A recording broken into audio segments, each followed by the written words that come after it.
Доброго ранку. Усім салют. Рады вітаць вас у нашым добраранку. Во, Кася, Таня, частуйтеся кісялём. Смачны, ягадны, я сам прыгатаваў. Рэцэпт у інтэрнэце адшукаў. Дзякуй вялікі. А з чаго гэта ты вырашыў нас сёння кісялём пачаставаць? І чаму сам не п'еш? А сёння не мой дзень кісель ужываць. Як гэта не твой? Значыцца наш? Менавіта, бо сёння дзень кісельных паненак. Які сёння дзень? Кісельных паненак. А вы ж паненкі, вось я і вырашыў прыгатаваць вам кісель, каб з вас атрымаліся не проста паненкі, а кісельныя. Ну, Лесик, я табе зараз кісельнымі паненкамі прыдумаў нас абазваць. Пачакай, Кася, не злуйся. Ты ж бачыш, што Лесік нас не абзывае, а жартуе. І кісель прыгатаваў даволі смачны. Пакаштуй. Вядома, я жартую, але такое свята сапраўды існуе. Праўда, думаю, сёння кісялём могуць паласавацца не толькі паненкі, але ўсе, каму падабаецца гэты смачны напой. Я люблю кісель. Мы з мамай яго дома гатуем. Ён такі смачны і карысны. А ці ведаеце вы, што гэты напой мае сваю доўгую і цікавую гісторыю? Не ведаем. Расказвай, разумнік, но... Цікава, што аўсяны кісель быў любімай стравай нашых продкаў. Кісель з аўса? Менавіта, ён вельмі сытны, а гатаваць яго сталі больш за 1000 гадоў таму. Пра яго можна прачытаць у аповесці мінулых гадоў. На яе старонках летапісец Нестар апісаў адзін дзівосны расказ. Пераскажы яго нам хуценька. З задавальненнем. У даўніну ішла асада аднаго горада. Асада – гэта калі варожае войска станавілася вакол горада і не давала праводзіць жыхарам ежу? Правильно, і ў горадзе пачынаўся голад. Мудры чалавек параіў жыхарам сабраць апошнія прыпасы і зварыць густы аўсяны кісель. Ой, які жах!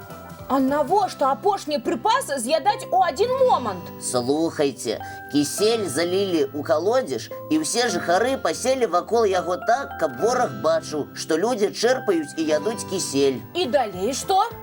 Захопнікі вырашылі, што сама зямля дае ежу жыхарам, і таму перамагчы іх нельга. І ворагі адступілі? Менавіта. Якая дзіўная гісторыя пра ўсім знаёмы кісель. Гэта табе толькі здаецца, што кісель усім знаёмы.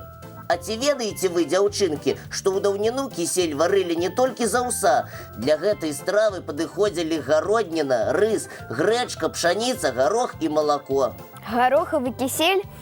Дзіўна, не магу уявіць сябе гэты смак. А каб кісель атрымаўся густым і смачным, яго варылі па некалькі дзён. Ого, як складана было яго гатаваць раней. Салодкія ягадныя кісялі, якімі мы любім частавацца зараз, з'явіліся значна пазней, усяго 200 гадоў таму. Тады бульба распаўсюдзілася ў Расіі, і з яе сталі вырабляць крухмал, які і патрабуецца для прыгатавання сапраўднага густога кісялю. Мая мама кажа, што кісель багаты рознымі карыснымі рэчывамі. І гэта сапраўды так. Ніколі не думала, што ў кісяля такая цікавая гісторыя. Я ўжо не пакрыўджуся, калі ты, Лесік, назавеш мяне кісельнай паненкай. А дарэчы, што азначае гэты выраз? Размова ім сапраўды ідзе пра дзяўчынак, якія любяць кісель? Думаю, жартаўлівае свята кісельных паненак могуць азначаць усе, каму падабаецца гэты дзесерт. Але чаму, Лесік, ты нас кісельнымі паненкамі назваў? На самой справе, у выразе, якія многія чулі, размова ідзе не пра кісельных, а пра кісейных паненак, а гэта не адно і тое ж. Ого, а хто ж такія кісейныя паненкі? Расказвай, Лесік, зацікавіў.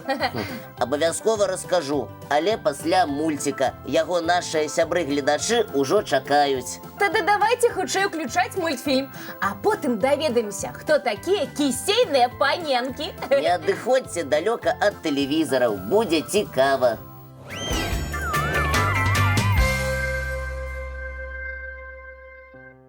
Ну, разумнік, давай расказвай, што за кісейныя паненкі і чаму іх так называюць. Дзяўчынкі, а вы ўяўляеце, як выглядае звычайная марля? Ну, уяўляем. Але марля тут пры чым? А притым, што марля нагадвае тканіну, якая называецца кісяя. Але марля даволі грубая і зусім непрыгожая. Сапраўды, у адрозненне ад таннай і непрыгляднай марлі кісяя была не толькі дарагой, але і прыгожай тканінай, толькі вельмі танюткай. І абыходзіцца з ёй трэба было пяшчотна і акуратна. З кісяёй усё зразумела. Дзякуй, Лесік. Ніколі не чула пра такую тканіну. А паненкі тут пры чым? А тут усё проста. Кісейныя паненкі ад назвы тканіны – гэта вельмі пачуццёвыя, далікатныя і ўзнёслыя дзяўчыны, якіх вельмі лёгка пакрыўдзіць. Так гэта ж пра мяне. Я ж менавіта такая. У сукенкі з гэтай тканіны апраналіся ў даўніну толькі дачкі багатых бацькоў. І ім у сукенках з кісяі немагчыма было брацца ні за якую працу, каб дарагая тканіна не парвалася і не сапсавалася. Значыцца, так сталі называць дзяўчынак беларучак, ды яшчэ тых, хто заўсёды крыўдзіцца. Тады я не згодная, каб мяне называлі кісейнай паненкай. І я не згодная. Ну добра, дзяўчынкі, называйцеся лепш кісельнымі паненкамі і частуйце ўсіх карысным і смачным кісялём. А вось на гэта мы згодныя. Лесік, як нам усё ж пашанцавала, што ты ў нас такі разумнік. Заўсёды гатовы нас нечым цікавым здзівіць. А пасля цікавай інфармацыі, думаю, самы час адпачыць і паглядзець вясёлы дабраранкаўскі мультфільм. Сапраўды, сябры, глядзім мультфільм.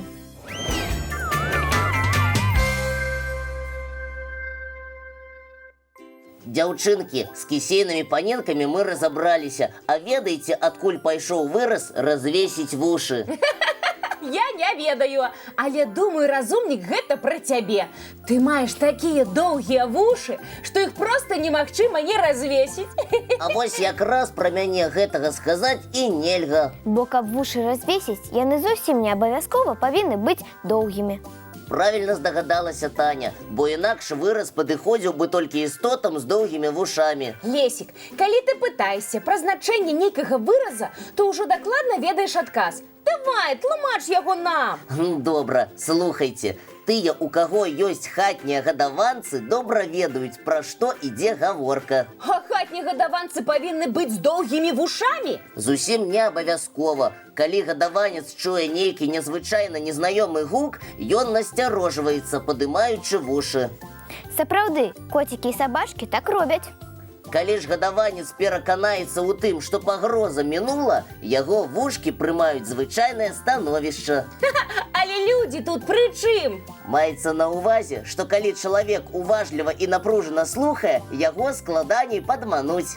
Ага, а калі хтосьці падобны да хатніх гадаванцаў расслабляецца І перастае засяроджвацца на размове ці проста верыць ва ўсё, што гавораць, Ён развешвае вушы і можа прыняць за праўду нейкія глупствы ці ўвогуле зрабіць тое, што рабіць зусім не трэба. Сапраўды, Лесік, гэты выраз зусім не пра цябе. Ага, значыцца, калі да вас падыдзе незнаёмец і будзе прапаноўваць, напрыклад, пайсці з ім і паглядзець на шчаня ці кацяня, Зусім не трэба развешваць вушы і слухаць яго. Вы правільна зразумелі гэты выраз, дзяўчынкі, і разам з тым паўтарылі самае асноўнае правіла дзіцячай бяспекі. перад незнаёмцамі не развешвайце вушы, а бяжыце ад іх як мага далей. А зараз, думаю, час адпачыць і паглядзець ранішні мультфільм.